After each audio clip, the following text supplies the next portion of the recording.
Good afternoon. Thank you for joining us for Beyond the Label, Food Claims Impact on Consumer Behavior, presented by Dr. Guy Johnson and Marie Molde. Before we start the presentation, I have 2 points of housekeeping. First, in order to claim your CPE credit, you'll have to remain with us through the entire hour-long presentation. Second, at the end of the session, our presenters will be taking questions. If you have a question, please type it in the question box in your control panel, and we will try to address as many questions as time allows. Today's presentation is brought to you free of charge by Soy Connection with the support of the United Soybean Board. The United Soybean Board secured accreditation for this program. With nearly 40 years of experience in the nutrition field, Guy Johnson, Ph.D., has authored several health claim petitions, served on 7 scientific advisory boards, and held executive roles in nutrition at Kellogg's, Pillsbury, and Gerber.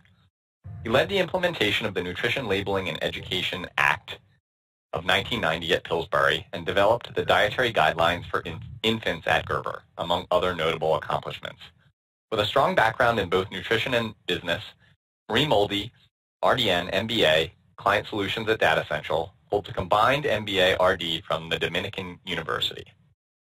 Marie brings a unique culinary perspective to Data Central, a leading Chicago-based food market research firm.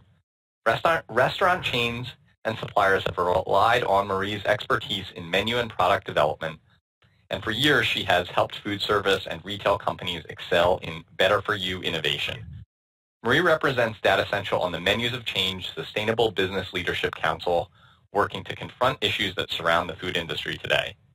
Using her expertise as a registered dietitian, Marie provides an unparalleled, health-driven point of view. Welcome, Guy and Marie. Thank you.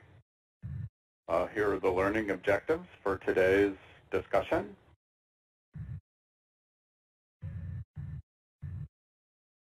And I just wanted to add my thanks for joining today's discussion. Today you'll become experts on nutrition claims regulated by FDA.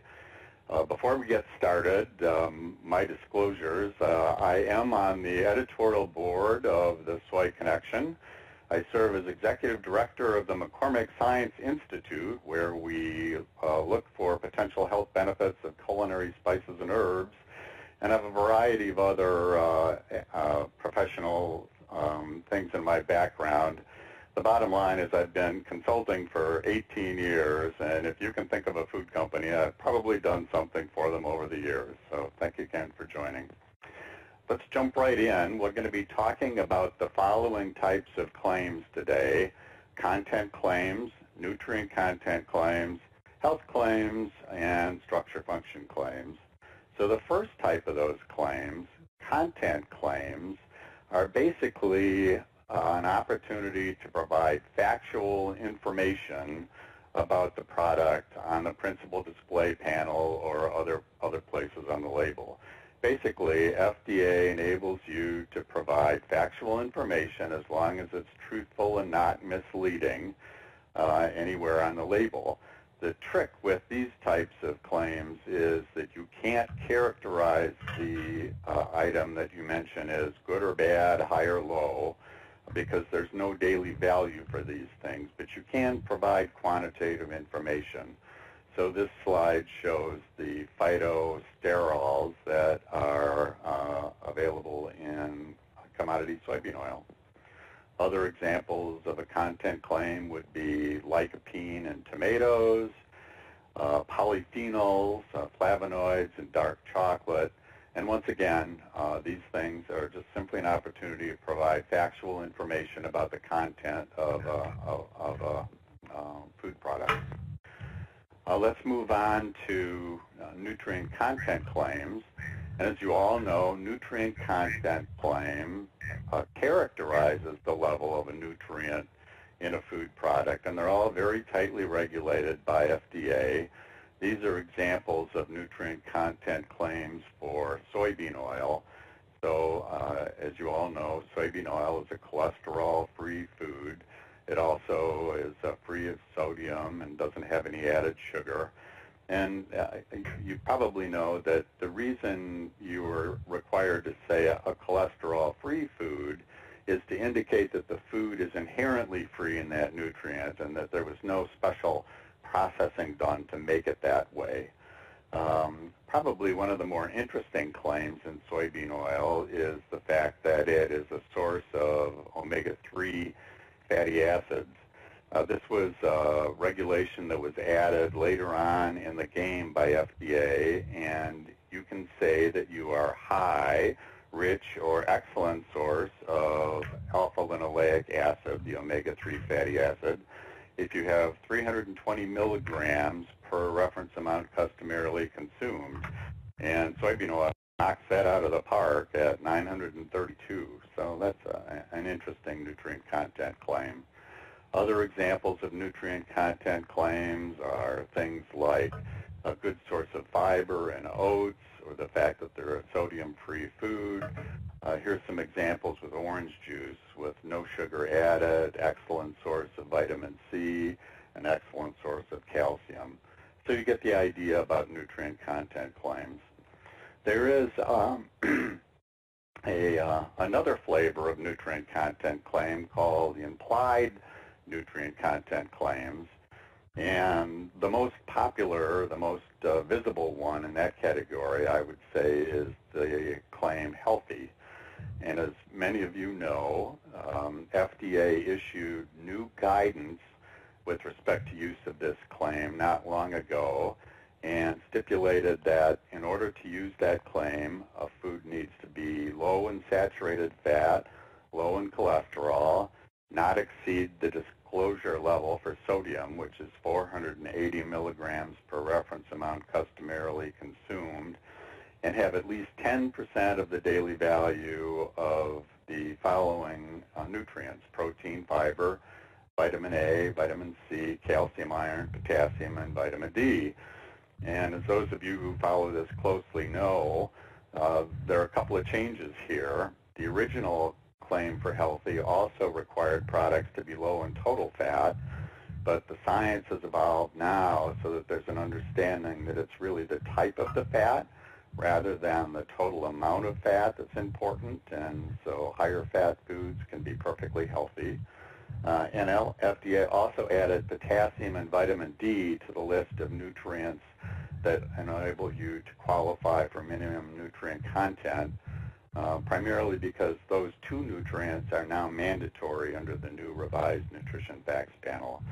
As those of you who follow this closely also know, FDA had issued a call for information for the healthy claim, and they've received many, many comments, and they should be issuing a revised definition of that claim sometime in the future. Let's move on to health claims. There's two characteristics that make a claim a health claim, and that is to talk about a disease-related condition and also to have a substance. And the substance can either be a specific food or a component in a food, either a nutrient or even a non-nutrient. So there are also a couple of flavors of health claims. The original health claims require significant scientific agreement, which is a very high standard, talking about that experts qualified by scientific training and experience deem that there is significant scientific agreement on a certain topic. And in practical terms, this is not necessarily unanimity of the science, but I tell you, the way it's been working out, it's pretty close. So this is a really high bar to reach. So what FDA did was end up with another flavor of health claims called qualified health claims. And these are claims that are legitimate sources of information but don't reach the level of significant scientific agreement. Simply, they have the weight of scientific evidence behind them. And they also must be qualified so that consumers are not misled about the strength of the scientific evidence supporting those claims. So when qualified health claims first came in, FDA issued this report card on the different levels of claims. So an A-level claim would be the significant scientific agreement claim. or an unqualified claim. And then the qualified claims have different letter grades based on the strength of the science. So a B-level claim means that the evidence is substantial but not conclusive. A C-level claim is the evidence is limited and not conclusive, and then it goes downhill from there. So the process to acquire an unqualified claim takes some time. The regulations say that theoretically such claims must be approved within 540 days of a petition being received by FDA. In reality, it's actually taking longer than that because FDA can ask for extensions to that process. And it's very easy for the petitioner to grant such extensions because if they don't, the claim is immediately denied. So FDA is in the driver's seat with respect to timing of these claims. And the process takes longer because it involves FDA issuing a proposed rule in the Federal Register and soliciting comments and then sifting through those comments before issuing a final rule. So it takes some time. The process for a qualified claim also takes some time, but considerably less. And in this case, FDA acts on the petition by soliciting public comments and then evaluating the petition themselves. And the way that they come to closure is by sending the petitioner a letter and posting it on their website that provides conditions upon which the claim can be made. FDA can also ask for extensions during this process, which they do not hesitate to do, but it's considerably faster than the unqualified health claim process. And I might also note that it's considerably easier and less time-consuming for FDA. There are general requirements for health claims. Currently, health claims can have no more, products that make health claims can have no more than 13 grams of total fat per serving size and per reference amount customarily consumed. And you can see the rest of them there, no more than 4 grams unsaturated fat, 480 milligrams cholesterol, 480 milligrams sodium, 60 milligrams cholesterol, and then they must have 10% of the daily value of the nutrients listed. Now, under healthy, potassium and vitamin D were added to that list, and I suspect that they will also be added to the list for health claim general requirements, but FDA has not revised those regulations yet, so I think we need to stay tuned on that. Another important thing to understand with respect to these requirements is FDA has the authority to waive them should it make sense to do so in the context of any specific claim, and we'll see more of that later. One of the things that limits the number of health claims that are available is FDA has only the following biomarkers or surrogate endpoints that they accept for studies that substantiate health claims. So for cardiovascular claims, if you can demonstrate that the food lowers total cholesterol, LDL cholesterol, or blood pressure, you may qualify for a cardiovascular claim.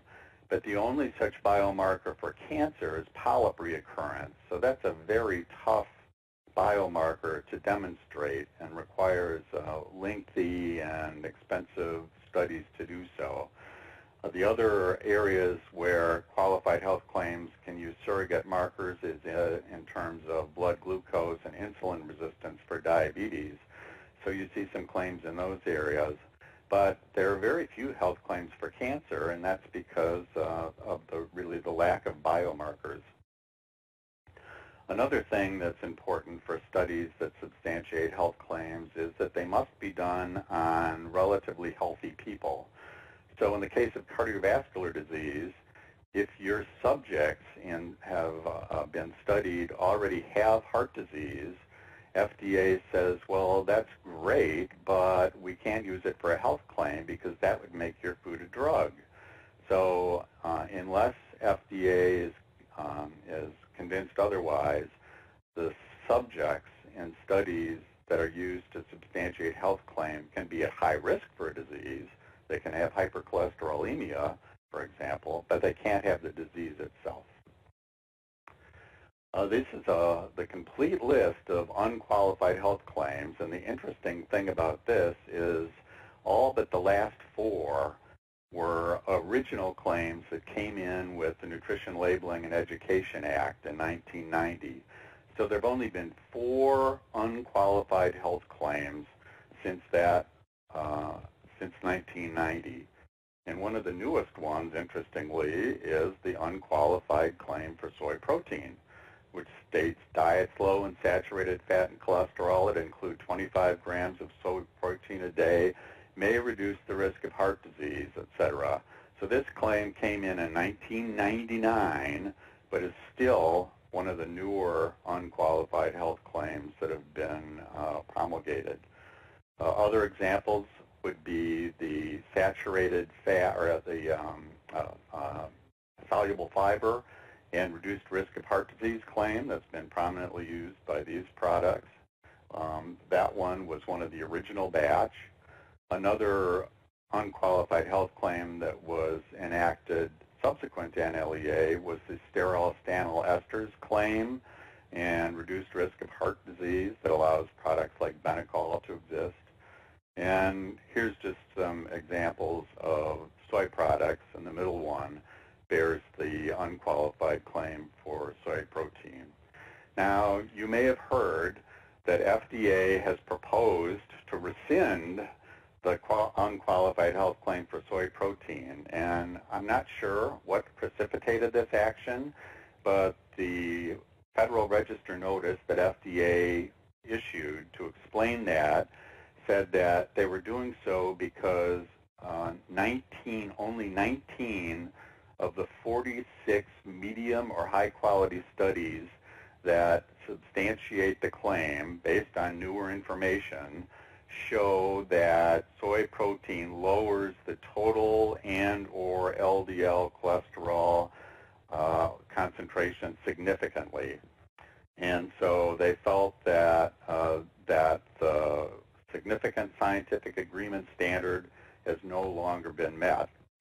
Well, as you can appreciate, there are other opinions regarding this. And the Soy Nutrition Institute, for example, sent comments to FDA and said, well, we understand what you're saying, but if you do a meta-analysis on the studies that you cite, 43 of 46 of those studies were included in a meta-analysis. The other 3 didn't have enough information to be included. Those studies show that based on pooled data, soy protein lowers total cholesterol and LDL cholesterol, both at the P less than 0.0001 standard, 6.4 milligrams per deciliter for total cholesterol and 4.75 for LDL cholesterol. They also noted that almost 3/4 of the claims of the studies showed that soy protein lowered total and LDL cholesterol, but to a non-significant level. And lastly, they pointed out that Health Canada recently approved its own health claim on soy protein, and they did so based on a petition which noted that roughly 33% of the studies show significant reduction of total and LDL cholesterol. So they approved a health claim with a level of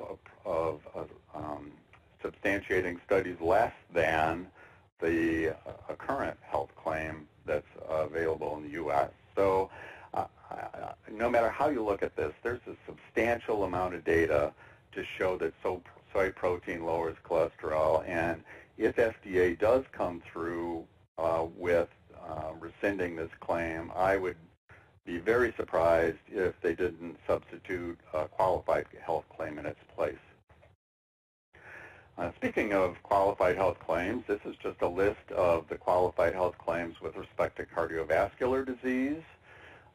Many of the vegetable oils as well as nuts are claims this category.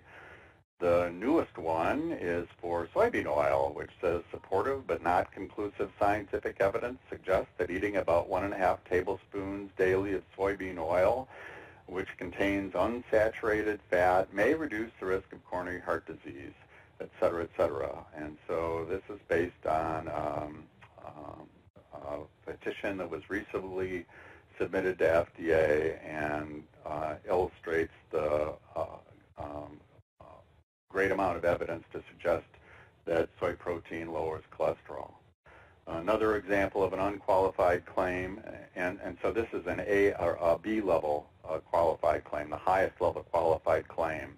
Another example of the highest level qualified claim is for nuts. In this case, it's walnuts. It's interesting to note that walnuts required an exemption from that rule requiring 10% of the daily value of a positive nutrient. But it made sense to do so because walnuts have other positive effects on cardiovascular disease, namely lowering cholesterol. Another qualified claim example is for corn oil. This one is more of a D-level claim. Very limited and preliminary scientific evidence suggests that it reduces the risk of heart disease. And so it's kind of interesting to note that the 4 vegetable oils that have a qualified health claim, the qualifying language that's approved by FDA basically reflects the strength and the consistency and the amount of science that supports those claims. So for soybean oil, 75% of the studies that were submitted showed that soybean oil lowered total and or LDL cholesterol significantly, and there were 12 such studies. Olive and canola oil have C-level claims because there was a lower percentage of positive studies and a lower number of them in the case of canola oil. And soybean oil had only 2 of 3 studies which supported the claim. So the level of science does reflect the qualifying language available for the claim. And then there are some qualified health claims that have awful qualifying language, such that you probably would not want to use these claims on your product, and these don't even hardly raise to the level of D-level claims. So this is the example of selenium in prostate cancer. The bottom line is, based on these studies, FDA concludes that it is highly unlikely that selenium supplements reduce the risk of prostate cancer. So it's a claim, but not one that you'd want to use. The last flavor of claims that we'll just touch on is structure-function claims. Structure-function claims are available for products where you talk about the fact that they support ongoing normal structure function of the body, but do not specifically relate to a disease. An example of this would be calcium helps build strong bones.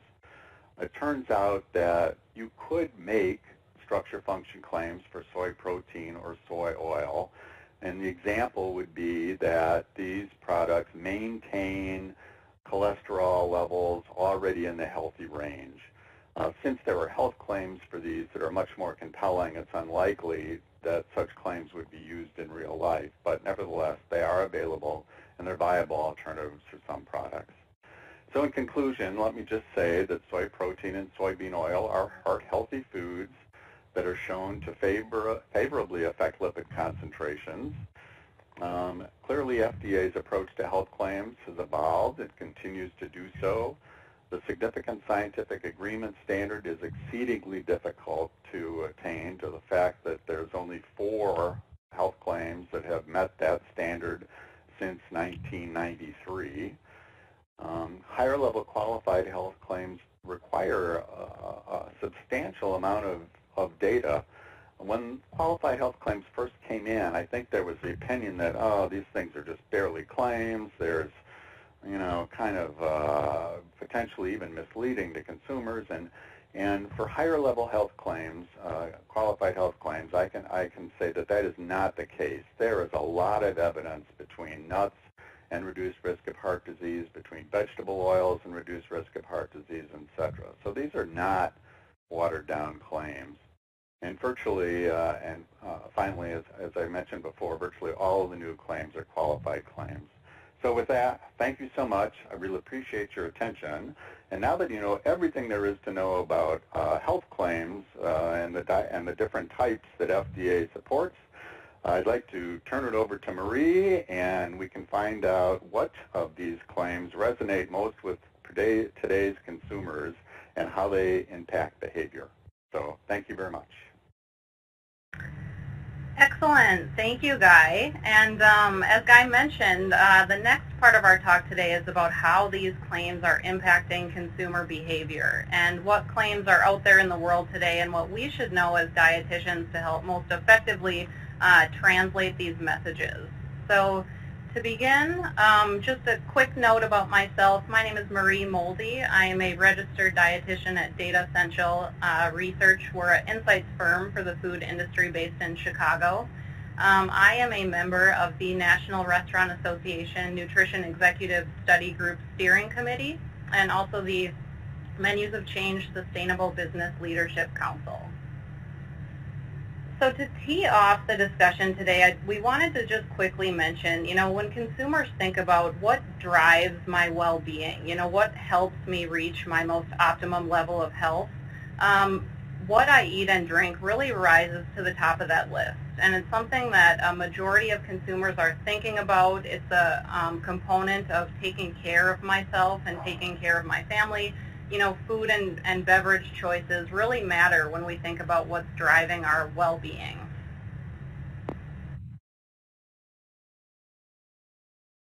And to further illustrate, so when we think about, how consumers are making healthy choices today, we've seen something really interesting happen over the past several decades. And we at Data Essential call this the 3 generations of healthy. The first is what we're looking at right now, which is a focus by consumers on weight management.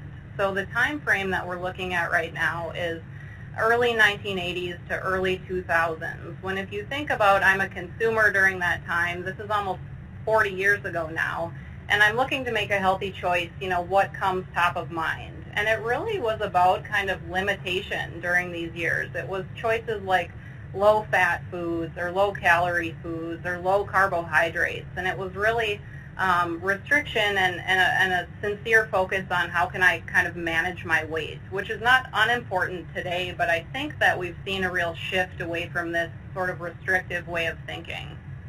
And where we've come following the first phase of healthy eating, that focus on weight management, is now a shift toward the idea of eating sort of feel-good foods. So this phase started in the early 2000s, and it really progresses and continues today. And it's that search for foods that carry these feel-good terms. So it might be something like a local food or a natural food, or it could be free from or sustainable, or there's a whole host of messages here. And importantly, some of these are regulated and some are not. So I think that's a key thing to think about as dietitians, seeing these terms out in the industry. But certainly we see a search for these attributes as consumers make healthy choices in their lifestyles today. Another example of a feel-good term would be organic. So this slide is a snapshot of our menu data. And we can see here back in 2008, organic was mentioned on 10% of restaurant menus. So we know that restaurants drive trends, and we'll talk a bit more about that together today as we progress. But we can see that organic has experienced a steady clip over the past 10 years. So it's today found on over 20% of restaurant menus. And that's another example of one of these feel-good terms. And as we all well know, restaurants today, chain restaurants are required to list calories on their restaurant menus. And these terms, the organic or sustainable, natural, they're not required. And they're more so used as marketing terms to help lure in these consumers who are looking for these attributes. And now we've seen a third shift into what we call, the third phase of healthy eating. And what that is the search for foods with functional benefits. So that could be something like antioxidants or probiotics or foods that enhance our performance. The idea of superfoods, or that idea of eating something that will have a positive nutritional impact on consumers. And certainly the idea of claims lends itself quite well to this. So what language are being used to sort of describe functional attributes? You know, what terms are consumers seeing? We know that they're searching for them, and we see a huge interest in this functional language and claim information, and really is kind of the landscape of healthy eating that we're in today. This slide is just a chronology of what that looks like. So again, I think it's safe to say that that generation of that weight management mindset has effectively ended. Again, it's not unimportant, but it's not kind of the sole focus of healthy decisions today. Early 2000s, we saw that rise of that search for the feel-good foods, and to build, we see huge interest in foods with functional benefits in today's healthy eating environment. Just a couple examples of some functional foods. Chia seeds, and seeds as a category is a big one. So chia seeds on restaurant menus, we can see, have grown almost 400% over the past 4 years. And chia has a great host of functional benefits associated with it, whether it's the omega-3s or the fiber content or what have you, certainly a popular and growing item. Another would be kombucha. So kombucha, you see taking over the grocery stores today. It's also served on tap in a lot of restaurants. Similar menu growth to chia seeds, just over 400%. And some of the functional attributes here would be the probiotic content, I think, is the biggest one. We see more claims about raw kombucha or unpasteurized as well, but consumers definitely look to this for its functional probiotic benefits. And then lastly is turmeric. So this might be the darling of the health food community or space right now. It's certainly a versatile ingredient, and we see it used across menu categories in food. So sweet items to beverages to savory foods. And again, the claims here, whether it's the anti-inflammatory or the antioxidant benefits, great example of a trending functional ingredient. So knowing, you know, all these healthy functional ingredients are out in the world today, we wanted to understand, you know, where are consumers looking to find health and nutrition information. And happily we see that nutrition labels and health claims are the #1 source that consumers look to. And we know as dietitians, and we heard from Guy, that, you know, this is super encouraging, because we know that these labels and these claims in the far majority of cases are scientifically backed, and they're credible sources for consumers to turn to for health and nutrition information. Following labels and claims come healthcare and medical websites. So an example here might be your WebMD as one example. And thirdly, after the health and medical websites, we find that a bulk of consumers also look to health and wellness blogs for health and nutrition information. So these may or may not be scientifically backed or have a credible professional behind them, but they are an important source of information for consumers looking for health and nutrition information today. So just important to think about that and know that these are the key areas consumers are looking for health and nutrition information.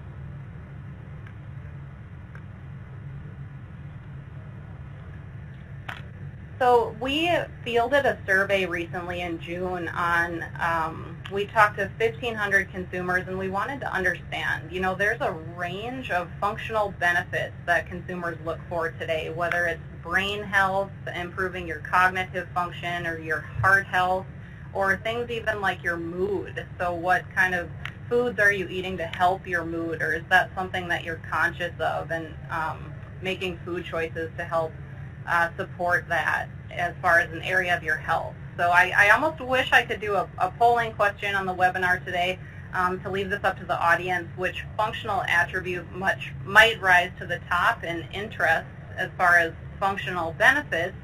And here's what the results look like, and what the data shows is that heart health as a functional attribute is really top of mind for consumers today, and strongly resonates as something that we're really looking for and we're interested in finding food choices that can convey heart health benefits.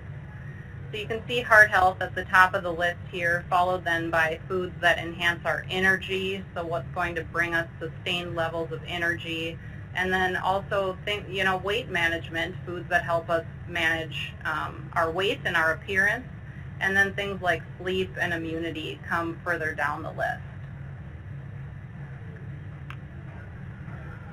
So knowing that heart health is really that top of mind attribute, kind of the functional attribute that brings the most consumer interest, happily for soy products, we can lead with that messaging. So 100% soybean oil has that heart healthy claim on it, and we know that that's encouraging to consumers and increasing purchase intent across a variety of soy products, and we'll talk a bit more about that. But oil, again, with the heart healthy icon, and then some other heart healthy soy foods are available as well, things like edamame or tofu as a couple examples. If we dive a bit deeper into that heart healthy claim to understand who's most interested and who's motivated by this, so if we look across the general population, we find that 55% of consumers say they're interested in foods with heart healthy claims and heart healthy functional benefits. We find that 45% say that they do already or they would purchase foods with heart health claims. And thirdly, 45% of consumers also want to see these heart healthy foods at restaurants. So quite a bulk of consumers there, again, are looking for this heart healthy messaging. It's also important at retail. So 54% of consumers say they're looking for and they would like to see heart healthy foods available at retailers. And I think it's usually, it's one thing to understand what consumers say they would like and what they look for, and it's oftentimes another to ask then, would you pay more for this? And we find that with heart healthy foods, just over a third of consumers say that they tell us that they would, that they're looking for these heart healthy foods at retailers, and they're also willing to pay more for foods with heart healthy functional benefits. Again, for soybean oil, the data is quite strong here. We find that, again, the picture is here on the right of the slide. For soybean oil that has that heart healthy claim, 63% of general pop consumers tell us they're more likely to purchase soybean oil when it comes with this heart healthy claim.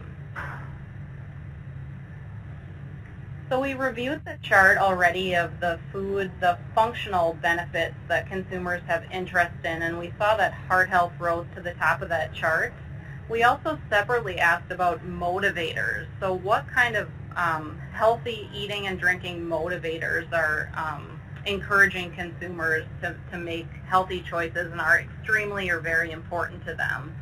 And we find a range of things here. It's everything from longevity to I want to look better to I want to reduce fatigue. But again, heart health is that driving force that rises to the top of this list as well, that it's extremely important to consumers and it's a motivator to make healthy eating and drinking choices. Guy talked a bit with us about fats, and it's really interesting what's happening in the industry today with consumer perception of fats. I think happily we're finally in a time where consumers understand that there is a true difference, and there's a difference between healthy fats and unhealthy fats, and happily we're out of that stage one kind of weight management thinking about healthy choices, and consumers aren't focused in on low fat. They understand that some fats can be healthy for us. So this data, we just polled consumers. We asked, what fats do you view as very healthy or somewhat healthy? And we find that consumers are hearing our messages about omega-3. They're understanding that omega-3s can be very healthy for us, in addition to high oleic oils and monounsaturated and polyunsaturated fats. When we ask folks about what foods do you perceive as healthy, unsurprisingly, we find that it's the whole, unprocessed, natural forms of foods that rise to the top of this list. So, not surprised here, and very happily we're seeing vegetables and fruits and nuts and Things like yogurt and seafood, legumes, and soy products rise to the top of this list as what consumers perceive to be healthy choices. And I think the media and, there's been interesting studies happening recently about health benefits of chocolate or health benefits of spicy foods and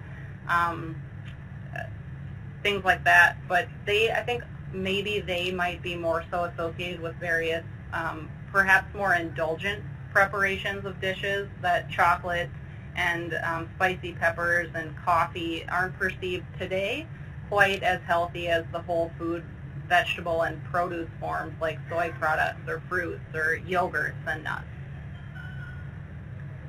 And we find that at retail and in restaurants alike, healthy descriptors are motivating to consumers. So the far majority of consumers tell us that they're more likely to purchase U.S.-grown, locally grown vegetable oil after learning the health benefits. So consumers today understand that there are heart-healthy benefits and weight management benefits and a plethora of others to a lot of these healthy oils, and it's motivating to them, and it's encouraging purchase behaviors at, again, restaurants and retails alike. I had mentioned that we strongly believe that restaurants drive trends. We know that consumers, we hear again and again in our surveys that restaurants are where consumers first experience trends more so or more likely than at grocery stores or word of mouth or by media referrals. So I just wanted to quickly highlight, what are the terms that are growing in the restaurant industry that we will likely continue to see in the industry at large. And vegan is one of those. So this is the trend curve for vegan over the past 10 years. This is showing 2008 to 2018 data. It's risen from 1% of menu mentions to vegan is now found on over 8% of restaurant menus.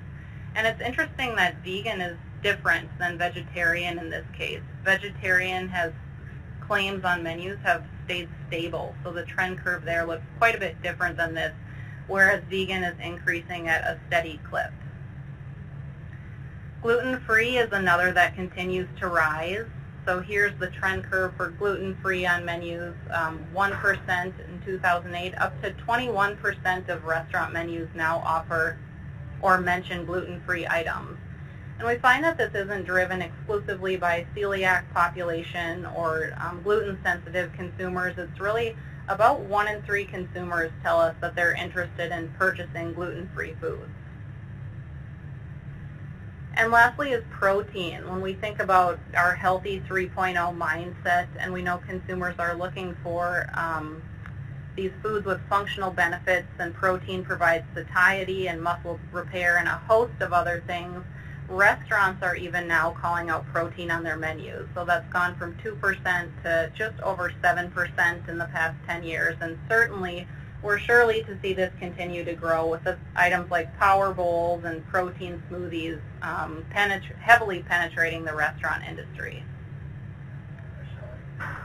So knowing that, I think that it's a really fair question for consumers to think there is so much messaging out in the world today, with ever more options available to us, really what should I eat? And we hear that again and again, and I think it's something as dietitians we should think about how we can help consumers understand, and surely it's a top of mind question for us. And to illustrate where I'm going here is we asked, again, this is from our survey data of 1,500 Gen Pop consumers. We posed to them a few kind of healthy attributes or terms. So whole grains as one, or antibiotic-free, or no MSG, or a variety here. And we asked about the difference between your familiarity and your understanding and your ability to define these terms.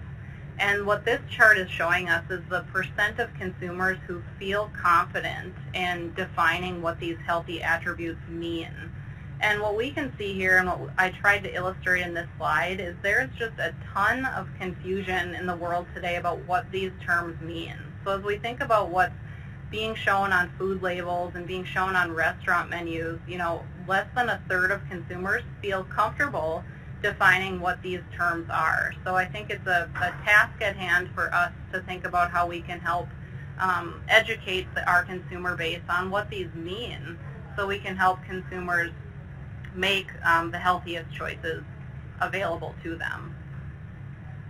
And to build on this, this is kind of a real-world example I thought illustrated this point quite well. So this is a juice stand in Key Largo, Florida. And if we zoom in a little closer onto the menu here, we can see that it's offering a natural guanabana juice. And if we hone in even closer on that juice item, it's listed here as saying it can kill cancer. And the fine print says it's 10,000 times stronger killer of cancer than chemotherapy. So quite a strong message there. And that's out in the world today at what I would imagine is a fairly popular juice shop. Again, it's in Key Largo, Florida. So I'd like to kind of take that example to illustrate that there is a lot of gray area in this topic today. So we heard from Guy what's credible and what claims we can look for in terms that we know are scientifically backed. But there's a huge difference between if you're an independent, juice operator in Florida or if you're a large CPG brand. And I think our role as dietitians is to, understand and help convey to consumers that the science here for these claims are these functional foods as well is still very early. And these claims are still being verified and health benefits are still being verified. So we often, as large companies or large industries or restaurant chains, we can't legally make claims about a lot of these perceived benefits. So the challenge is how do we communicate to clients and how is the food industry marketing these items? Because consumers are hearing from various sources about a variety of claims and functional benefits. And we know that the pump is primed, that we're in that age of healthy 3.0 and folks are looking for these terms. So the challenge is how can we help relay the messaging about what's credible, and whether it's the nutrient content claim or the qualified health claim, or how we can help clients understand which messages are the correct ones to pay attention to. So just to conclude before we dive into a few minutes of Q&A, we're in that world today of looking for food with functional benefits, healthy 3.0, and we know that we hear from consumers and patients and clients that folks are interested in these foods, and there's a plethora of new items being introduced in the industry every day that fall within this realm. Labels and claims are a big part of this. So what's being shown on labels and claims, and we see that they are the #1 source of nutrition, health and nutrition information that consumers are looking to. So how can we help our clients and patients understand what's credible and what's not? There's a major impact with health claims. So we saw that 63% of consumers tell us that they're more likely to purchase soybean oil that has the heart healthy claim as one example. So we know that they're having a big impact in purchase intent for consumers today. And we know that if we can help consumers understand, what claims are credible, what can we and what should we pay attention to, that we can kind of gently move people more toward more healthful choices and really help consumers make scientifically backed decisions and help them feel like they can feel confident and trusting in these health messages that they're seeing out in the world today. And ultimately, hopefully, that will help us lead to healthier individuals and overall achieving our public health goals in an optimum scenario. So that's what we have today, and I'll turn it over to Jack and Joy. I think that we have about 10 minutes and we can take some Q&A. Thank you, Marie and Guy. That was a great presentation, and yes, we have quite a few really good questions in here. Why don't we start at some points where there were quite a few related questions. One, Marie, if you could just elaborate a little bit about the source of your data. I think if you could clarify your background and your work setting, it would help people because there were a lot of questions about what's the source of the data? Okay, absolutely.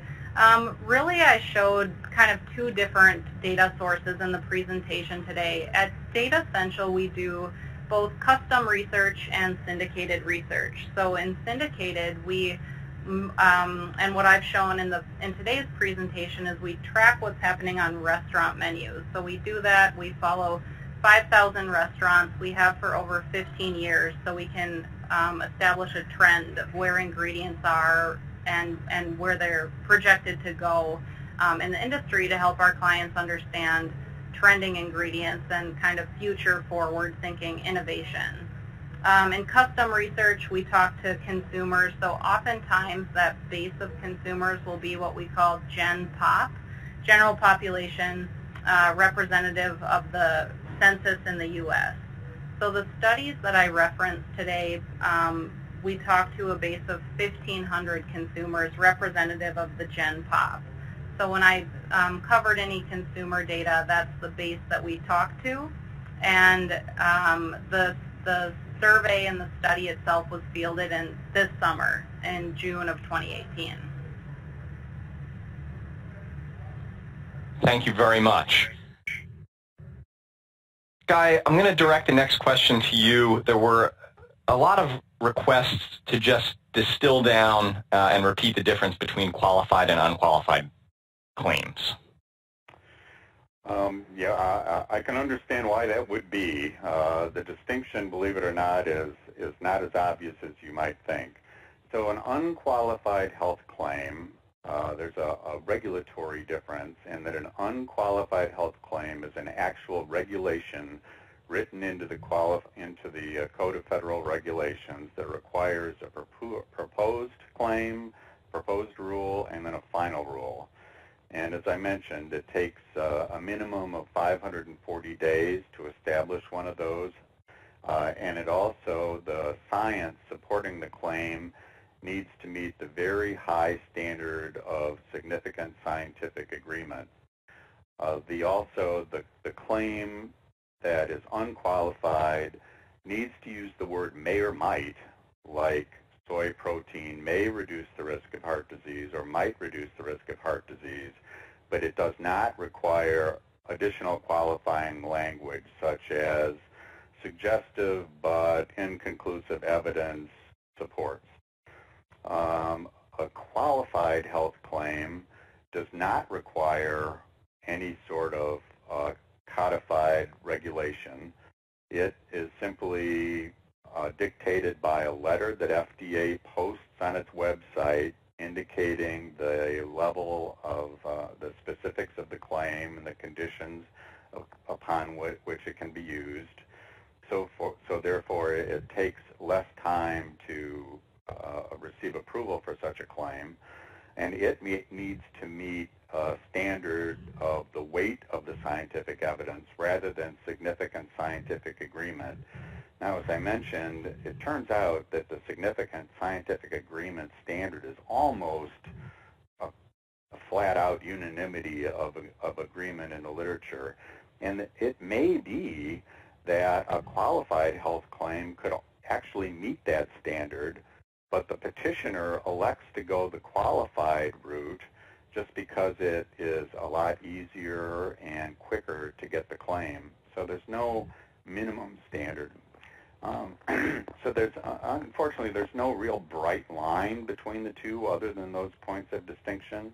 So to sum up, I would say that the real difference is the regulatory positioning, the amount of qualifying language that's required in the claim, and to a lesser extent, the amount of science that supports the claim. But let me hasten to say that many of the qualified health claims are really supported by substantial evidence, like nuts and heart disease. That's acknowledged in the dietary guidelines. Vegetable oils like soybean oil and so forth, and their heart-healthy nature are promoted by the dietary guidelines. So these are legitimate, important claims that provide information to consumers that are really have an important public health implications. Thank you. And then there's a further point of clarification within what you just covered. In terms of, and you mentioned that you're looking for basic unanimity in the studies. A number of people asked, is there a threshold of number of studies required, or can you elaborate on that at all? There is not. There is no specific percentage of studies that need to be supportive of the claim. FDA does provide guidance for the evaluation of scientific evidence to evaluate health claims, and what they do is they rate the studies that are submitted, and the petitioners often do this too, into high, medium, and low quality. Obviously, they give more weight to high and medium quality studies, and they look at the total number of such studies and the percentage of such studies that support the claim, and then they make a decision as to whether or not the claim is authorized. And it's not uncommon for petitioners to ask for an unqualified claim, and then FDA can come back and say, well, look, we think there's enough evidence here for a qualified claim, but not an unqualified claim. Would you like to submit it on that basis? And so that's not heard of. But there's no rule like 75% of the studies need to be supportive or anything like that. The official regulatory language is these things will be determined on a case-by-case basis. Thank you. I'll move now to the groups of questions relating to specific foods. Here's one, Representative. Is substituting olive oil for soybean oil a good choice to lower blood lipid concentration? Well, I can tell you from a scientific standpoint, both oils are heart healthy. There's no question about that.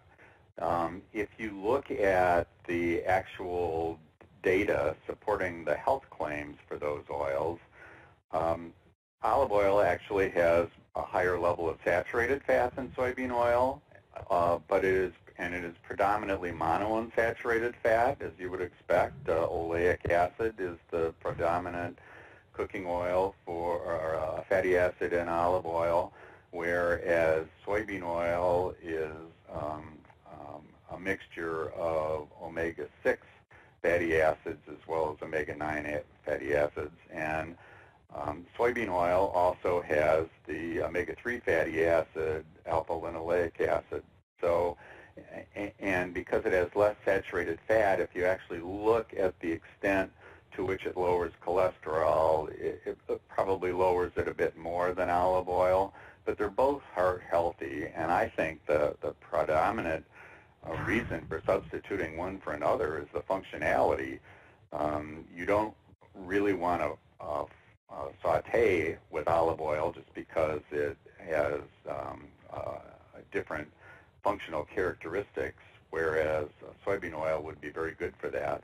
Whereas if you're looking at using olive oil in an area where you're interested in the specific taste, such as on a salad, you may choose olive oil. So I think it's the functional characteristics that really determine which should be used. They're both heart healthy. Thanks, and I think we have time for one more question. There were a few relating to macadamia nuts and them being listed as an existing qualified health claim for reducing risk of cardiovascular disease, but noted that they were higher in saturated fat. Can you speak to this? Absolutely. In fact, macadamia nuts is one of the few foods that have a qualified health claim that actually exceed the disqualifier level for saturated fat. So the general health claim regulations say that you have a certain limit of saturated fat per reference amount customarily consumed. But because macadamia nuts have such a powerful ability to lower total and LDL cholesterol despite the saturated fat content that they have, FDA granted an exemption from that rule. So those are very insightful questions. Well, we're right at 3 o'clock, right on time. So we've come to the end of our hour. Thank you, Guy and Marie, for taking the time to share your expertise with us today. My pleasure. Thank you. Instructions for credit claiming and downloading handouts should be up on your screen. You must complete a brief evaluation of the course in order to claim your credit and download your certificate. Registered dietitians should use code 175 when recording this activity in their professional development portfolio. If you are watching this webinar on our YouTube channel, please log into ce.todaysdietitian.com, click on the Webinars tab, and select this webinar in order to complete it for credit. If you are watching this webinar on our CE Learning Library website, click Next, or return to the course start page and select the evaluation step to complete this webinar for credit.